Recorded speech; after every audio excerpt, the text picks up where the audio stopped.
ప్రియులారా, నీ మీద ఆయన అభిషేకం ఉన్నప్పుడు, ఆయన వస్త్రం చేత అలంకరించబడినప్పుడు నిన్ను చూసి సమస్యలు పారిపోతుంది. ఈ మాసంలోనే ఏ ఏ సమస్యలు నిన్ను బెదిరిస్తూ వచ్చిందో అవన్నీ కూడా అవంతట అవే పారిపోయే సమయం ఆసనమై ఉన్నది.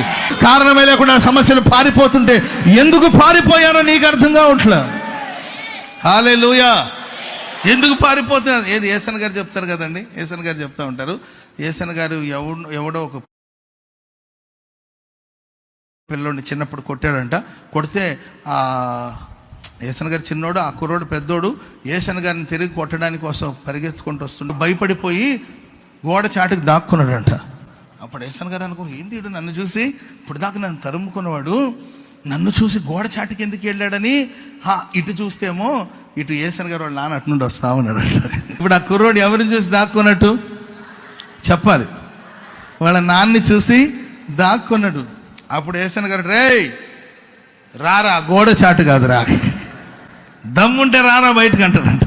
అందుకే కొన్నిసారి అర్థం కాదు ఎందుకు ఈ సమస్య వెనక్కి వెళ్ళిపోయింది. అసలు ఇంకేం ఒక క్షణంలో ప్రాణం పోతుందేమో అనే పరిస్థితి వచ్చింది. ఎందుకు వెళ్ళిపోయారంటే ప్రియులారా, ఆయన అభిషేకం నీ మీద ఉంది, ఆయన దుప్పటి నీ మీద పడింది. సమస్య పారిపోవాల్సింది. ఆమె చెప్పినారు గట్టిగా, నిన్ను బెదిరించిన సమస్యలు పారిపోవాల్సిందే.